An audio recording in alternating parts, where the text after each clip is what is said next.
The problems of archaeological interpretation are perhaps most evident in attempts to reconstruct religious practices. Early archaeologists thought that certain objects which seemed unusual or unfamiliar may have a religious significance. तो अभी तक हम लोगों ने ये देखा कि जो भी सामान हमको मिला उसका क्लासिफिकेशन करने के बाद में उसकी क्या यूज या फिर उसका क्या रेलेवेंस रहा होगा इसको समझने के लिए हमें उस सामान का इंटरप्रिटेशन करना पड़ता है और कई सारे कंटेक्स्ट में कई सारे फ्रेम ऑफ रेफरेंसेस के साथ में इंटरप्रिटेशन करना पड़ता है। ये सारा इंटरप्रिटेशन करने के बाद भी जो सामान ये जो पर्टिकुलर सामान है वो किस प्रयोजन में इस्तेमाल होता था, कितना पुराना है, उसके बारे में एकदम सटीक तौर पर कुछ भी कह पाना पूरी तरह से 100% श्योरिटी के साथ में कभी भी पॉसिबल नहीं होता। हमेशा एक एरर का मार्जिन जो है वो रहता ही रहता है। अब ये जो इंटरप्रिटेशन का पूरा प्रोसेस है, आर्कियोलॉजी में ये जो इंटरप्रिटेशन लगाया जाता है, जिसको कई बार हम लोग आर्कियोलॉजिकल इंटरप्रिटेशन भी कहते हैं, ये सबसे ज्यादा प्रॉब्लम इसके साथ में हमें आती है जब हमें किसी भी पर्टिकुलर बीते हुए समय की रिलीजियस प्रैक्टिसेस को रिकंस्ट्रक्ट करना होता है। क्योंकि जो भी रिलीजियस प्रैक्टिसेस हैं, जो भी पर्टिकुलर टाइम पीरियड के कालखंड की हम रिलीजियस प्रैक्टिसेस का इंटरप्रिटेशन करना चाहते हैं, अगर हमारे पास में कुछ रिटन टेक्स्ट उसके बारे में है तब तो फिर भी हमें एक अंदाजा लग जाता है। जैसे हड़प्पन सिविलाइजेशन के बाद का जो टाइम पीरियड है, तो हमारे पास में वेद है, वेद को पढ़ के उनका कुछ ट्रांसलेशन कर कर हमें एक अंदाजा पहले से रहता है कि भाई यहाँ पे रिलीजियस प्रैक्टिसेस किस तरीके की रही होंगी। अब उसके बेसिस पे इंटरप्रिटेशन करने में आसानी हो जाती है। मगर हड़प्पन सिविलाइजेशन जैसी जब केस हमारे सामने आते हैं जिसके बारे में हमारे पास में कोई रिटन टेक्स्ट नहीं है और अगर कुछ लिखा हुआ है भी तो उसको हम पढ़ ही नहीं पा रहे, ऐसी कंडीशन में रिलीजियस प्रैक्टिसेस उस जमाने की कैसी रही होंगी, किस तरीके के धर्म में इनका विश्वास था, किस तरीके की इनकी मान्यताएं थी, किस तरीके की इनकी आस्थाएं थी, इनको रिकंस्ट्रक्ट करना बड़ा मुश्किल है। क्योंकि यहाँ पर ये जो आर्कियोलॉजिकल इंटरप्रिटेशन की पूरी प्रैक्टिस है, इसमें बड़ी समस्याएं आके खड़ी हो जाती हैं। पहले ये होता था, जब भी आपको इस तरीके का कोई केस मिलता था, इस तरीके की कोई आर्कियोलॉजिकल साइट मिलती थी, और वहां पर वो सारा सामान जो आपको आसानी से समझ में आ रहा है, वो सारा सामान जिसके आज की तारीख में किसी मौजूदा समय के किसी सामान के साथ में पैरेलल ड्रॉ करके कुछ असम्पशंस लगाए जा सकते हैं, कुछ आर्कियोलॉजिकल इंटरप्रिटेशन किया जा सकता है, उनका तो ठीक है। मगर अगर कुछ ऐसा सामान मिल गया जो अपने आप में अनयूजुअल है, जो समझ में ही नहीं आ रहा आपके या फिर आपके लिए बड़ा अनफेमिलियर है, ऐसी कंडीशन में पहले आर्कियोलॉजिस्ट करते ये थे कि उस सामान को ये मान लेते थे कि इसका कुछ ना कुछ रिलीजियस सिग्निफिकेंस है। बात को समझिएगा, ये वही कहानी है कि जब तक आपको कोई चीज बन रही है, मैथ्स का कोई सवाल अगर बन रहा है तब तो वो आसान है, और अगर नहीं बन रहा तो वो मुश्किल है या फिर वो आउट ऑफ सिलेबस है। लगभग वही चीज यहाँ पर भी है। आपको कुछ सामान मिला, आपको कुछ आर्कियोलॉजिकल ऑब्जेक्ट्स मिले, जिन आर्कियोलॉजिकल ऑब्जेक्ट्स के को लेकर आपकी अंडरस्टैंडिंग डेवलप हो गई, जो आपको समझ में आ गए, जिनका इंटरप्रिटेशन आपने लगा लिया,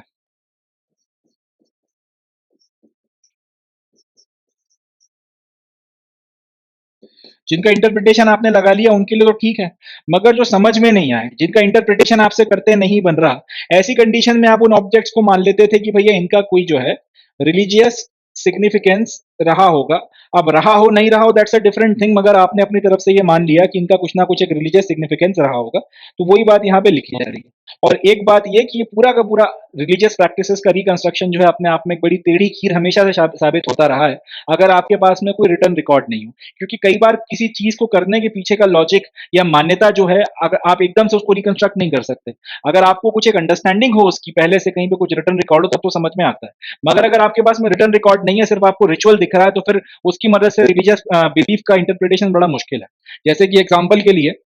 आज की तारीख आज भी ये कहा जाता है कि सुबह एक सर्टेन टाइम पीरियड तक अगर आप उठ के नहा लो और सूरज को जल चढ़ाओ तो अच्छा रहता है। अब उसके पीछे की वजह यह है कि उस टाइम पीरियड में वो जो जल जो आप चढ़ा रहे हो उसमें से जो सूरज की रेस छनकर आती है वो आंखों के लिए बड़ी अच्छी होती है। अब ये उसका एक साइंटिफिक एस्पेक्ट है, मगर अब लोगों को इसको समझाने की जगह सिर्फ ये बोल दिया गया कि भैया सूरज को जल चढ़ाओ, सूर्य देवता है। तो अब अगर आपको ये रिचुअल का कंटेक्स्ट पता है, तब तो फिर आप एक अंदाजा लगा सकते हो, तब आप फिर समझ सकते हो कि ये लोग साइंटिफिकली एडवांस थे नहीं थे, इनके पास में कुछ चीजें करने का तर्क था या नहीं। मगर अगर सिर्फ आपको वो प्रोसेस पता है कि ये लोग सूरज को पानी चढ़ाते थे एक सर्टेन टाइम पीरियड में, अब क्यों चढ़ाते थे उसका कुछ कंटेक्स्ट ही समझ में नहीं आ रहा, तो फिर रिकंस्ट्रक्ट करने में बड़ी दिक्कत हो जाएगी। तब फिर आप शायद ये मान लोगे कि ये सूरज की पूजा करने वाले सन वर्शिपर थे। अब ये सन वर्शिपिंग का इससे कोई लेना देना नहीं है, आपको ये करवाया किसी और वजह से जा रहा था कि आंखें ठीक रहती थी, मगर आपके पास क्योंकि कंटेक्स्ट नहीं है तो आपके दिमाग में बैठ गया कि यार ये लोग तो सूरज वूरज की पूजा करते थे, ये सन वर्शिपर रहे होंगे। तो अब यहाँ पे जो है आपने गलत इंटरप्रिटेशन लगा लिया क्योंकि आपके पास में कंटेक्स्ट नहीं है। ये प्रॉब्लम आर्कियोलॉजिकल इंटरप्रिटेशन के साथ में हर बार आती है उन जगहों पर जहां पे रिलीजियस प्रैक्टिसेस का रिकंस्ट्रक्शन करवाना है और कोई रिटर्न रिकॉर्ड आपके पास में नहीं। और जनरली पहले क्या होता था, अब तो खैर इतना नहीं करते, मगर पहले अगर इस तरीके की समस्या आई, कोई भी सामान आपको मिला जो समझ में नहीं आ रहा, कोई भी सामान आपको मिला जो आपके अनफैमिलियर है, जो आपको समझ में नहीं आ रहा कि इसका क्या प्रयोजन या क्या इस्तेमाल होता था, तो उसको यही मान लिया जाता था कि इसका कुछ ना कुछ धार्मिक महत्व होगा, कुछ ना कुछ इसका रिलीजियस सिग्निफिकेंस होगा। इस थॉट प्रोसेस के साथ में आगे बढ़ा जाता था। These included terracotta figurines of women, heavily jeweled, some with elaborate headdresses. They were regarded as mother goddess. जैसे कि हड़प्पा की खुदाई में इस तरीके के टेराकोटा से बनी हुई मूर्तियां आपको काफी मिली। अब साफ दिख रहा है कि ये मूर्ति किसी महिला की है, किसी स्त्री की मूर्ति है, किसी औरत की ये मूर्ति है। अब ये मूर्ति जो है, इसको ध्यान से देखिए, इसने अपने सर के ऊपर एक हेडगियर पहन रखा है, प्लस इसने काफी सारे जेवर पहन रखे हैं, बहुत सारी ज्वेलरी जो है इसने पहन रखी है। अब ऐसी एक या दो मूर्तियां नहीं मिली, इस तरीके की कई सारी मूर्तियां जो है देखने के लिए मिली हैं। महिलाओं की मूर्तियां हैं, अपेरेंटली आप साफ साफ समझ में आ रहा है, सर के ऊपर एक हेडगियर पहना हुआ है और खूब सारी ज्वेलरी पहन रखी है। अब इस तरीके की मूर्तियां जो थोड़ी सी अनयूजुअल हैं, जनरली आपको बहुत ज्यादा नहीं मिली, कुछ मिली हैं और सब एक ही जैसी देखने को मिली, बहुत ज्यादा नहीं मिली। तो इनको फिर अब आप अपने को नहीं पता कि ये हाई प्रोफाइल उस जमाने की कोई महिलाओं का फैशन सेंस था या क्या था, मगर इसको क्योंकि अब अपने को समझ में नहीं आ रहा है, तो और ये मैं बात कर रहा हूं जब जब आप हड़प्पा में शुरुआती वक्त में खुदाई कर रहे थे, क्योंकि अपने को समझ में नहीं आ रहा है, तो हमने फिर इस तरीके की मूर्तियों को, या आर्कियोलॉजिस्ट ने उस जमाने में इस तरीके की मूर्तियों को नाम दे दिया मदर गॉडेस। तो अब देखिए यहाँ पे यही जो है प्रॉब्लम्स अपने साथ में है, जो चीज अनयूजुअल है, आपके लिए अनफैमिलियर है, उसको आपने रिलीजियस सिग्निफिकेंस दे दिया। आर्कियोलॉजिस्ट पहले यही करते थे। यहाँ पे इस तरीके की एक अनयूजुअल मूर्ति कुछ मात्रा में कुछ आपको इसके पीसेस मिल गए, तो आपने फिर इसको रिलीजियस सिग्निफिकेंस देकर मदर गॉडेस जो है बोलना शुरू कर दिया। अब जिस तरीके से इसके पहले वाली स्लाइड में हमने देखा कि ये जो मूर्ति है, इस मूर्ति को क्योंकि ये अनयूजुअल है और इसके कुछ सर्टेन पीसेस हमको देखने को मिले, रेयर हो गई ये मूर्ति, एक तो इतनी मिली नहीं, और इस तरीके से एलाबोरेट जो इसमें इसने कपड़े पहन रखे हैं और हेड गियर वगैरह, इसके बेसिस पे हमने इसको मदर गॉडेस बोल दिया। इसी तरीके से एक और मूर्ति जो हमको यहाँ पे मिली, मोहनजोदाड़ो में इस तरीके की एक मूर्ति हमारे हाथ लगी, इसको हमने नाम दे दिया प्रीस्ट किंग। अब इसको प्रीस्ट किंग बोलने के पीछे की का वही लॉजिक है जो इसके पहले वाली मूर्ति को मदर गॉडेस बोलने का है, क्योंकि इस तरीके की एक ही मूर्ति मिली और ये अपने आप में बहुत ज्यादा अनयूजुअल है, अपने आप में बहुत ज्यादा रेयर है, इस तरीके की दूसरी मूर्तियां नहीं मिली। तो इसके मगर क्योंकि अब इसने इस तरीके के जैसे मदर गॉडेस के केस में आपको उस तरीके के दो तीन पीसेस मिल भी गए थे, उसमें एक पैटर्न समझ में आ रहा था, उसके बेसिस पे अपन ने बोल दिया कि शायद देवी की मूर्ति होगी। यहाँ पर एक पर्टिकुलर यही आपको स्टैच्यू मिली है, और जिस तरीके से इसने कपड़े पहने हुए हैं, जिस तरीके से इसका गेटअप है, ये दिख रहा है कि शायद ये कोई आप एक हाई प्रोफाइल किस्म का आदमी रहा होगा, या फिर शायद रूलिंग क्लास का मेंबर रहा होगा। देवता या देवी तो ये दिख नहीं रहा देखने में, इसलिए इसको रिलीजियस सिग्निफिकेंस ना देकर इसको हम लोगों ने एक रूलिंग सिग्निफिकेंस दे दिया, या फिर एक इलीट जो क्लास हुआ करती थी उसके साथ में जोड़ दिया और इसको प्रीस्ट किंग नाम दे दिया। हालांकि प्रीस्ट किंग नाम देने के पीछे की एक वजह और है। उस जमाने में आपकी जो दूसरी सिविलाइजेशन थी, मेसोपोटामिया की सिविलाइजेशन में इस तरीके के प्रीस्ट किंग रूल किया करते थे, जो पुजारी भी थे और जो रूलर भी हुआ करते थे, इस तरीके के प्रीस्ट किंग हुआ करते थे। तो उसी तरीके की मूर्ति यहाँ पे एक मिल गई, और एक ये भी एक इनको समझ में आ गया था कि मेसोपोटामिया वालों का इनके साथ में उठना बैठना था, ये हड़प्पा वालों के साथ में कॉन्टैक्ट्स थे, और इस तरीके एक मूर्ति इस तरीके की रेयर यहाँ पे मिल गई। तो इस पैरेलल के बेसिस पे कि जिस तरह से शायद वहां पे जो आपके प्रीस्ट किंग हुआ करते थे, उसी तरह शायद यहाँ पर भी रूलिंग एलीट जो है वो प्रीस्ट्री वगैरह का काम किया करती रही होगी, इसके बेसिस पे इस मूर्ति का नाम दे दिया प्रीस्ट किंग। अब अपने को नहीं पता ये राजा की मूर्ति है या किसकी मूर्ति है, या ये प्रीस्ट की मूर्ति है या नहीं है, मगर उस पैरेलल के बेसिस पे इसको यहाँ पे प्रीस्ट किंग जो है नाम दे दिया गया। तो वही बात यहाँ पे लिखी हुई है कि rare stone statuary of man in an almost standardized posture seated with one hand on the knee such as the priest king was also similarly classified। तो जिस तरह से मदर गॉडेस को आपने नाम दे दिया, उसी तरीके से इसको भी जो है आपने इसका रियलिटी के बेसिस पर और मेसोपोटामिया से कुछ आपने पैरेलल ड्रॉ कर करा के इसको प्रीस्ट किंग का नाम आपने दे दिया। In other instances, structure have been assigned ritual significance. These include the Great Bath and fire altars found at Kalibangan and Lothal। अब यहाँ तो खैर मूर्तियों के साथ में आपने इनको देखा और इनके फीचर्स या जो भी कैरेक्टरिस्टिक्स आपको समझ में आ रहे थे, या जो पैरेलल्स आप ड्रॉ करते थे उसके बेसिस पे आपने इनको नाम दे दिया। कई जगहों पर आपको इस तरीके के स्ट्रक्चर्स भी देखने को मिले हैं, जिस तरीके के स्ट्रक्चर्स फिर आपको पूरी सिविलाइजेशन में या तो कहीं और देखने को नहीं मिले, या एक या दो जगहों पे देखने को मिले। जैसे मोहनजोदाड़ो में हमको एक वो स्विमिंग पूल जैसा देखने को मिला था, उसको हमने नाम दे दिया ग्रेट बाथ, क्योंकि उस तरीके का जो स्ट्रक्चर है वो कहीं और देखने को नहीं मिला। तो इसके दो ही मतलब है, या तो जहां पर ये मिला है और जिसके इस्तेमाल के लिए बनाया गया होगा वो रूलर रहा होगा, या फिर वो स्पेशल किस्म का आदमी रहा होगा, या फिर इसको सिर्फ इसलिए, या फिर इसका जो है स्पेशल ओकेशंस पे जो है इस्तेमाल किया जाता रहा होगा, स्पेशल कुछ लोगों के द्वारा किसी तरीके के रिचुअल बाथ में, जैसे आज भी होता है कुंभ के मेलों में रिचुअल बाथ होती है, या फिर अलग अलग टाइम पे बोला जाता है कि इस वक्त इस फलानी नदी में नहाने से पुण्य होता है और इस तरीके की चीजें। तो वही शायद रिचुअल बाथ के लिए इसका इस्तेमाल किया जाता होगा। अब अपने को पक्का नहीं पता कि इसका इस्तेमाल स्विमिंग पूल के तौर पर होता था या रिचुअल बाथ के तौर पर होता था, या किसी और काम में इस्तेमाल होता था, मगर क्योंकि इस तरीके का आपको स्ट्रक्चर कहीं और देखने को पूरी सिविलाइजेशन में नहीं मिला, तो आपने इसको फैंसी नाम दे दिया ग्रेट बाथ, और अपनी तरफ से आपने जो है अजम्पशन लगा लिया है कि शायद रिचुअल वर्शिप में या रिचुअल बाथ के लिए जो है इसका इस्तेमाल किया जाता होगा। इसी तरीके से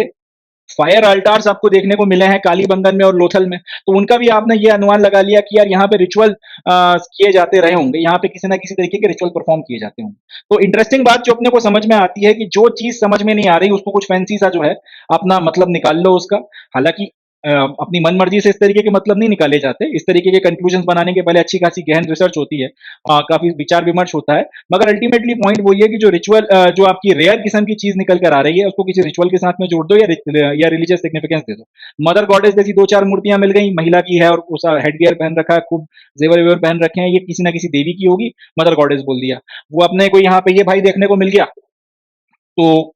इसको जो है आपने प्रीस्ट किंग का नाम दे दिया। इसी तरीके से आपको यहाँ पर स्विमिंग पूल देखने को मिल गया, इसको आपने ग्रेट बाथ बोल दिया, और फायर अल्टर्स मिल गए तो उनका भी आपने आपने जो है कुछ सिग्निफिकेंस वगैरह बता दिया। तो इस तरीके से जो है जितने भी अनयूजुअल चीजें मिल रही हैं उनका अगर रिलीजियस बेसिस पे इंटरप्रिटेशन करना हो तो यहाँ पे अपने को बहुत खतरनाक किस्म की जो है अटकलें लगाना पड़ती हैं, जो हो सकता है कल को जाके ऑल टुगेदर गलत हो जाए, मगर ये स्टैंडर्ड प्रैक्टिस जो है पुराने टाइम से चली आ रही है। तो ये ग्रेट बात की फोटोग्राफ है, और ये जो निष्कर्ष है कि भाई इसका किसी रिचुअल बात के लिए इस्तेमाल होता होगा, इसकी पूरे स्ट्रक्चर को देखकर समझ में नहीं आ रहा है। समझ में भी यही बात आ रही है कि इस तरीके के स्ट्रक्चर अगर आसानी से बनाए जा सकते होते तो हर जगह देखने को मिलने चाहिए थे।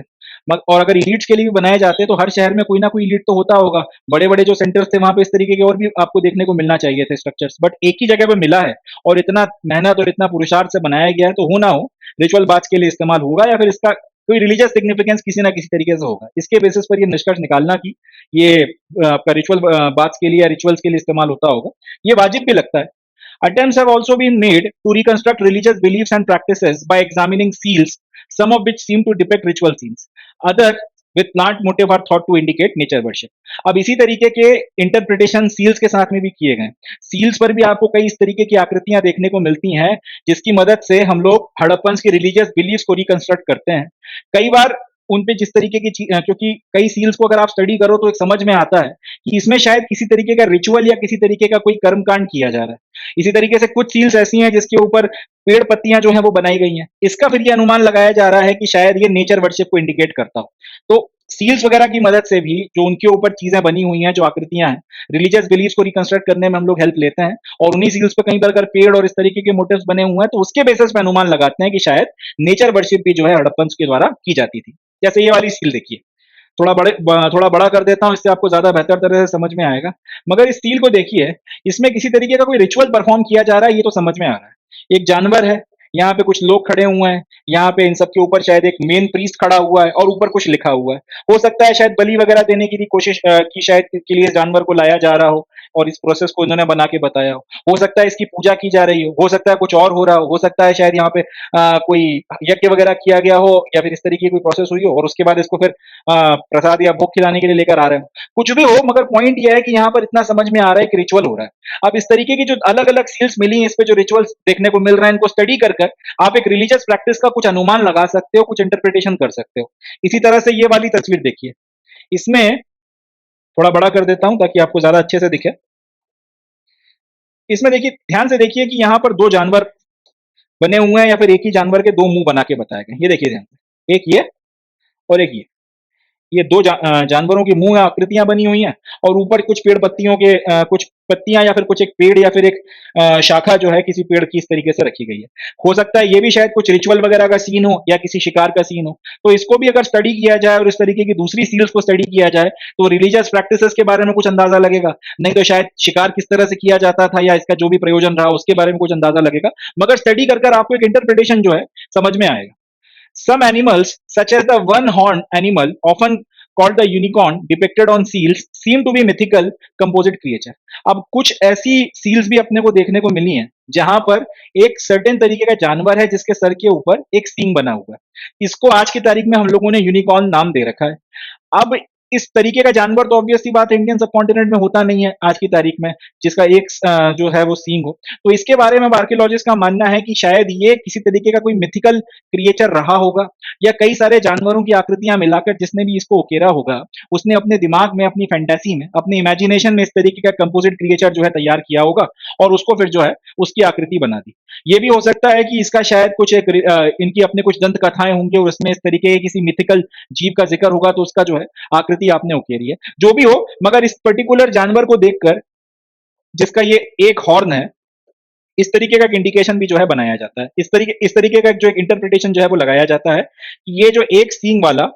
जानवर है, और साफ दिख रहा है कि इसका एक ही सींग है यहाँ पर, तो ये यूनिकॉर्न जो है शायद कोई मिथिकल जीव रहा हो, या फिर जिसने भी इसको गढ़ा हो उसने दो तीन जानवरों की आकृतियों को लेकर शायद अपनी फैंटेसी मिला के बनाया हो। जो भी हो, मगर यहाँ से भी एक जो है एक रिलीजियस सिग्निफिकेंस इसका निकालने की कोशिश की जाती है, या इसको एक रिलीजियस मीनिंग देने की कोशिश की जाती है। अब जैसे यहाँ पर ये वाली जो सील है, इसमें यही जो जीव है, ध्यान से देखिएगा, ये जानवर है, इसके सर पर एक सींग है। अब यही जो जीव है, या तो ये जो सील है इसमें इस तरह से दिखाया गया है कि एक ऐसा जानवर था जहां पे उसके ऐसे तीन सर थे, या फिर शायद इस तरीके के तीन जानवरों को उकेरने की कोशिश की गई है और उसमें से सिर्फ एक की पूरी बॉडी आई है और दो के सर आ रहे हैं। जो भी हो, मगर ये जो जीव है ये अपने आप में एक मिथिकल क्रिएचर हो जाता है, या फिर उकेरने वाले की आप कह सकते हैं इमेजिनेशन है, जो भी है, मगर इसका हम लोग एक significance religious point of view से जो है निकालने की कोशिश करते हैं। वजह यही है, इस तरीके का कोई जानवर हमने नहीं देखा। यूनिकॉर्न की कहानियां दूसरी भी जो सभ्यताएं हैं उसमें भी उनकी दंत कथाएं देखने को मिलती हैं, तो शायद हो सकता हो उनकी कॉन्टैक्ट्स में आके उस तरीके के जीवों का जिक्र इन्होंने भी सुना हो और इस तरीके से अपने इमेजिनेशन में बना मारो।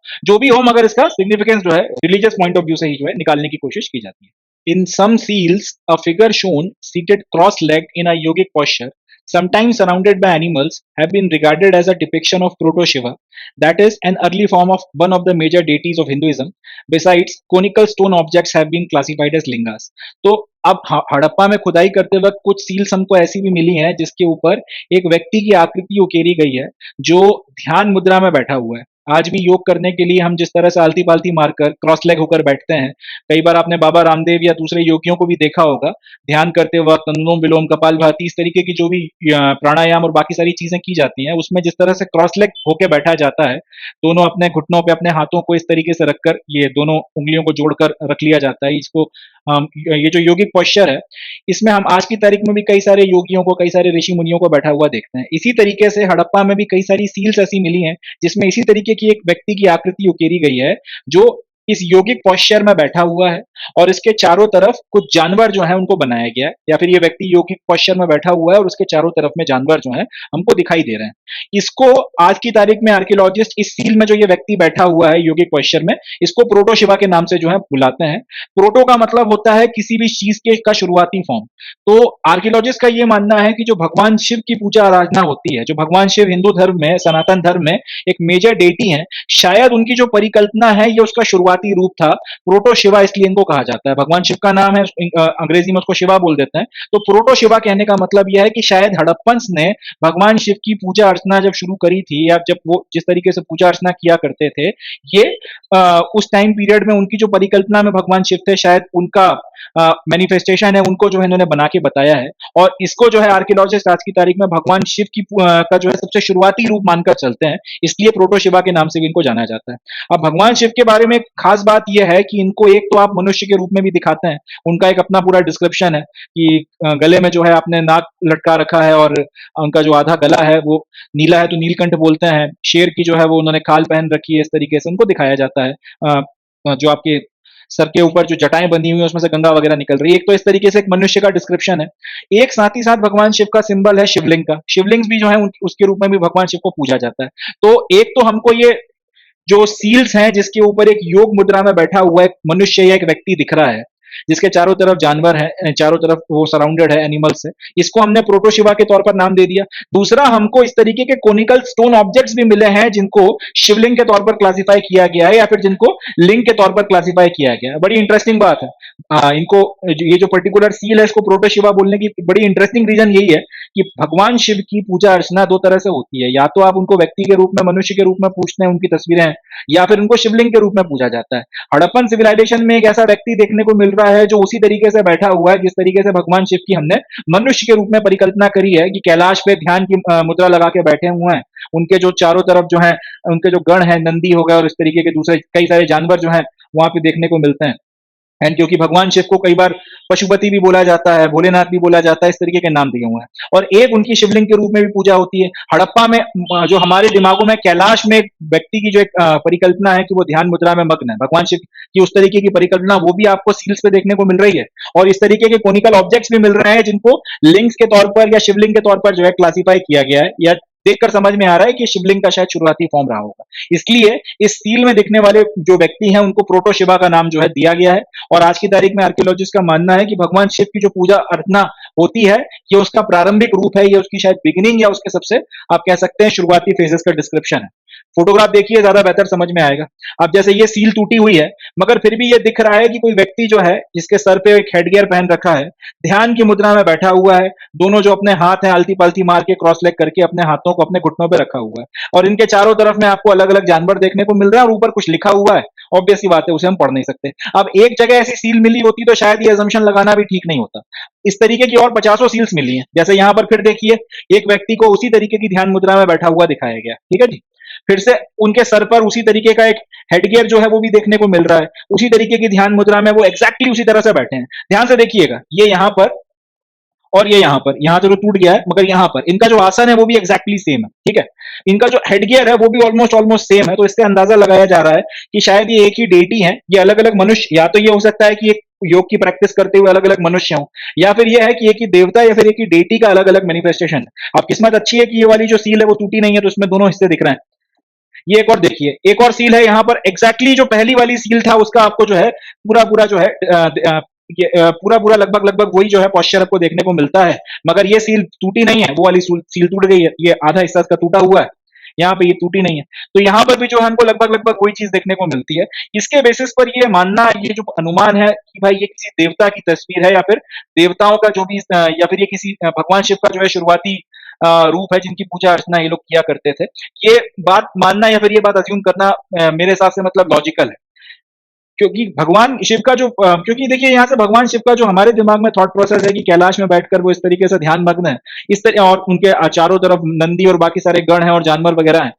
लगभग लगभग वही चीज जो है उसी चीज का आभास यहाँ से होते हुए दिख रहा है। एक जगह देखने को मिलता तो शायद इस बात को ये अटकल लगाना भी ठीक नहीं होता, मगर इस तरीके की कई सील्स अगर एक के बाद एक मिल रही है और ये पर्टिकुलर चीज अगर कॉमन है तो फिर ये अंदाजा वाजिब है। इसी तरीके से ये जो शिवलिंग है वो आपको देखने को मिले। अब आंख देख, ये साफ साफ देखने में समझ में आ रहा है कि ये शिवलिंग है, ठीक है। और इस तरीके का पॉस्चर सील्स पे दिखना और इस तरीके का शिवलिंग मिल जाना, तो ये एक इंडिकेशन है कि हो ना हो ये लोग भगवान शिव की पूजा करते थे, या भगवान शिव की जो पूजा आज हम करते हैं ये हम लोगों ने हड़प्पन से ही जो है ये चली आ रही है, उस टाइम पीरियड से जो है ये प्रोसेस होती है। और देखिए, इस तरीके के कालीबंगन से आपको जो है शिवलिंग देखने को मिले। ये देखिए, एक शिवलिंग ये हो गया, एक ये हो गया, ये हो गया, इस तरीके के छोटे छोटे शिवलिंग भी जो है देखने को मिले हैं। तो इसके बेसिस पर फिर ये जो पर्टिकुलर अजम्पशन है ये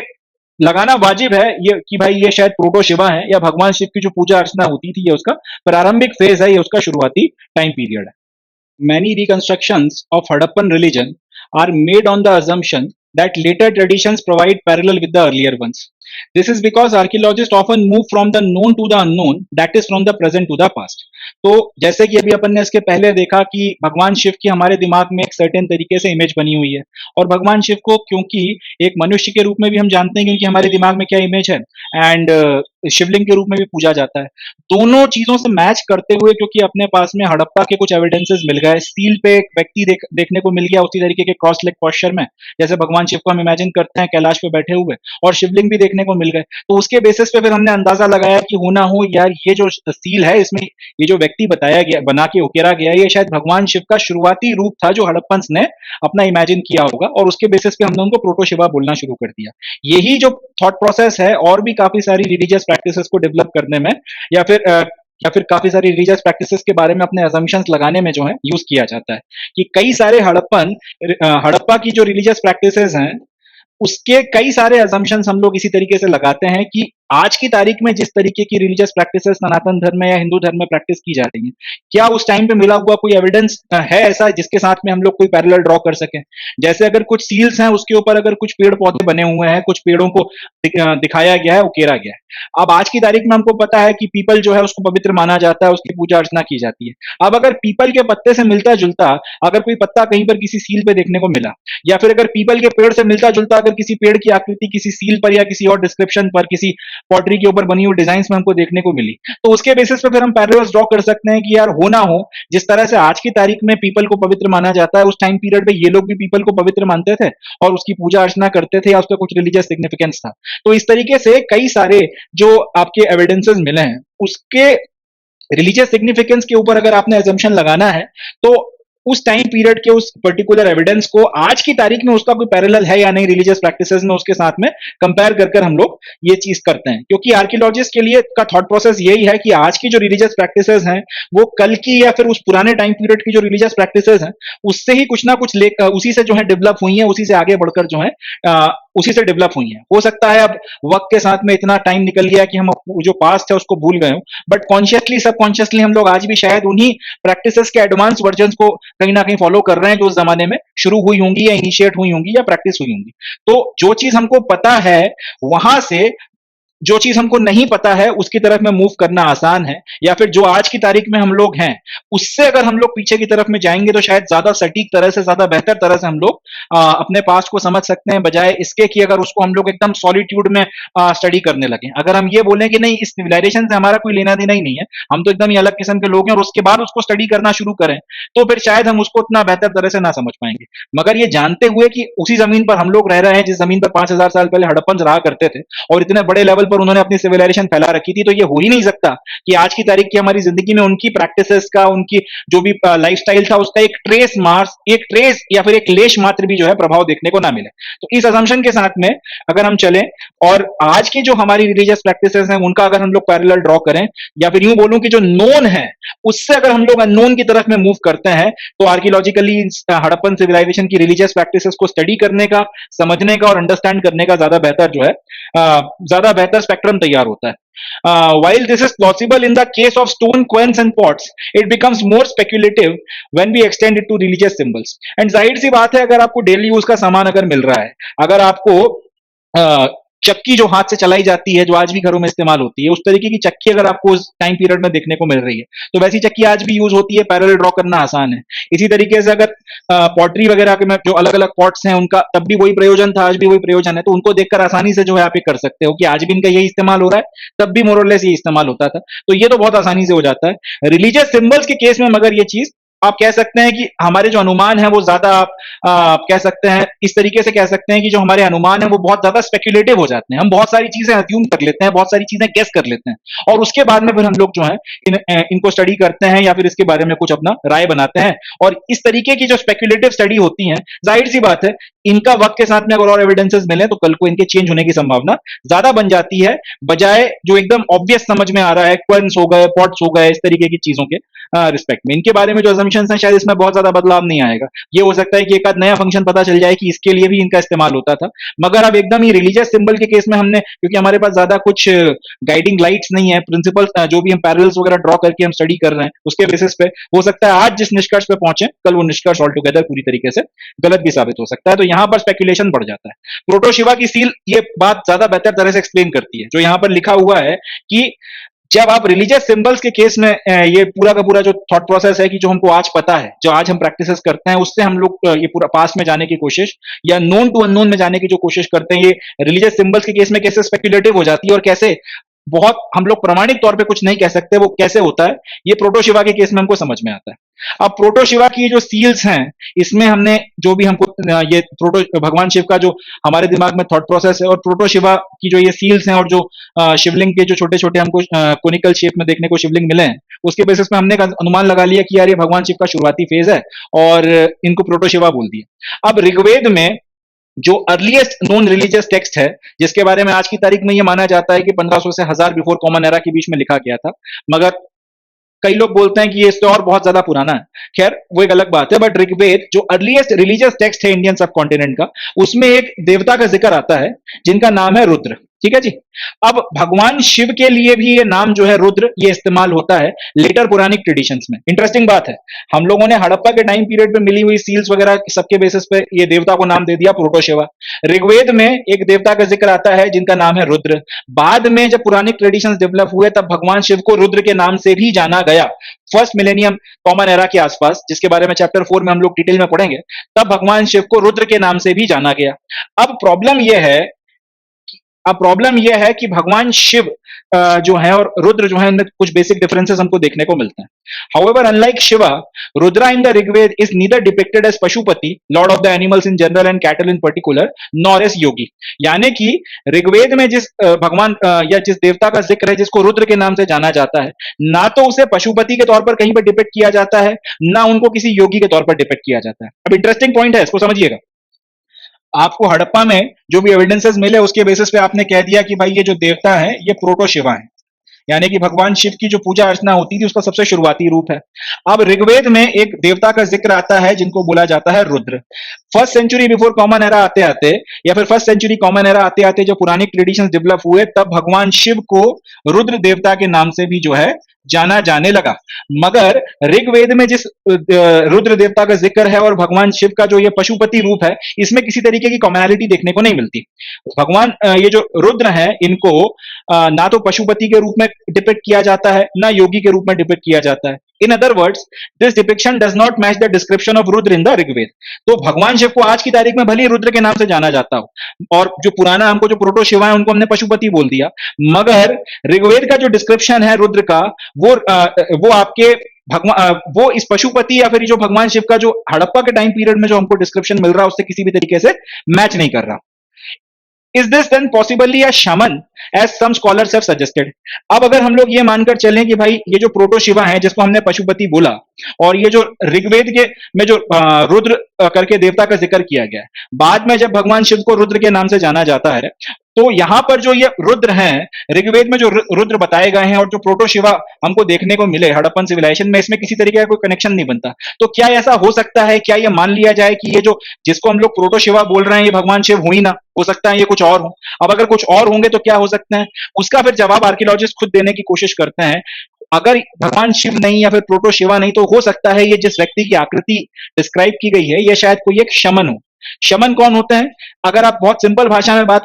में बोलें तो शमन का मतलब होता है तांत्रिक, या ऐसे लोग जिनके पास में सुपर नेचुरल एबिलिटीज होती हैं, हील करने की पावर होती हैं, या फिर जिनके बारे में ऐसा कहा जाता है कि वो दूसरी दुनिया के साथ में कांटेक्ट कर सकते हैं। अब ये बिलीव्स हैं, कई लोग मानते हैं, कई लोग नहीं मानते, मगर शमन इस तरीके के लोगों को पुराने जमाने में कहा जाता था, जिसके बारे में ये मानते थे कि भाई इसके पास चले जाओ, ये आशीर्वाद देगा तो ठीक हो जाएगा, और ये सारी चीजें। तो जिनका हीलिंग पावर माना जाता था कि है, या फिर ये कि देवताओं के ज्यादा करीब है, ये दूसरी दुनिया के साथ कनेक्ट कर सकते हैं, या तांत्रिक बोल लीजिए, इस तरीके की चीज है। तो अगर भगवान जो ये जो प्रोटो शिवा का डिस्क्रिप्शन रुद्र से नहीं मिल रहा, और रुद्र को ही बाद में भगवान शिव के लिए इस्तेमाल किया गया, एक और नाम जो है रुद्र के तौर पर यूज किया गया है, तो अगर ये प्रोटो शिवा भगवान शिव नहीं है तो फिर क्या हो सकते हैं? ऐसी कंडीशन में आर्कियोलॉजिस्ट बोलते हैं हो सकता है फिर ऐसी ये शायद एक शमन है। शमन का मतलब क्या? ऐसा कोई व्यक्ति जिसके पास हीलिंग पावर या मैजिकल पावर होती है, या फिर वो क्लेम करता है कि मेरे पास मैजिकल या हीलिंग पावर है, एंड जो शायद दूसरी दुनिया के लोगों के साथ कम्युनिकेट कर सकता है। इस तरीके की जो आप कह सकते हैं अकल्ट करने वाले तांत्रिक किस्म के जो लोग होते हैं, शायद हो सकता है शमन का डिस्क्रिप्शन जो है वो इन सील्स के ऊपर बनाया गया हो। अब जो भी हो, एग्जैक्ट हकीकत हम लोगों को भी पता नहीं चल सकती। अब इस तरीके के जो सवाल हैं इनके जवाब अपने पास में कभी नहीं आते। और वही बात जो है यहां पर कही गई है कि जब आप रिलीजियस सिग्निफिकेंस या फिर रिलीजियस सिंबल्स का कोई सिग्निफिकेंस ढूंढने की कोशिश करते हैं, तो आप बहुत स्पेक्युलेटिव किस्म की गैसिंग करते हैं, और ये स्पेक्युलेटिव गैसिंग हो सकता है 180 डिग्री टर्न करके आपके मुंह पे आके लगे और आपके सारे अनुमान गलत साबित हो जाएं कल नई रिसर्च या कई नए एविडेंसेस के चलते। हो सकता है शायद इसमें से आधी बातें सच निकले, आधी बातें गलत निकले, हो सकता है पूरा का पूरा या फिर ऑलमोस्ट 80-90% के आसपास तक सही निकले, बट ओवरऑल यहां पर ये कहा जा सकता है कि हम अटकलें ज्यादा लगा रहे हैं, अनुमान ज्यादा लगा रहे हैं, एविडेंसेस के बेसिस पर हम लोग यहां पर ज्यादा बात नहीं कर रहे हैं। इस तरीके से इस बात को डिस्क्राइब किया जा सकता है, इस तरीके से इसको बताया जा सकता है। और ये जो एग्जांपल है ये इस बात को बहुत अच्छे से क्लियर करता है कि अगर ये प्रोटो शिवा नहीं है तो फिर ये क्या हो सकते हैं। अगर इनको रुद्र देवता बोल दिया जाए तो ऋग्वेद के रुद्र से बिल्कुल नहीं मैच करते, और या फिर ऋग्वेद के जो रुद्र हैं वो प्रोटो शिवा से बिल्कुल भी मैच नहीं करते, मगर भगवान शिव को रुद्र के नाम से जाना जाता है। तो इस तरीके के जो कंफ्यूजन हैं, इस तरीके के सवालों के जवाब अपने पास में कभी भी अल्टीमेटली शायद पूरी तरह से निकल कर ना आए, या फिर इस तरह से कह सकते हैं कि इस तरीके के सवालों का हम लोग कभी भी बहुत ज्यादा सेटिस्फैक्टरी तरीके से जवाब ना दे पाए। चलें आगे बढ़ते हैं।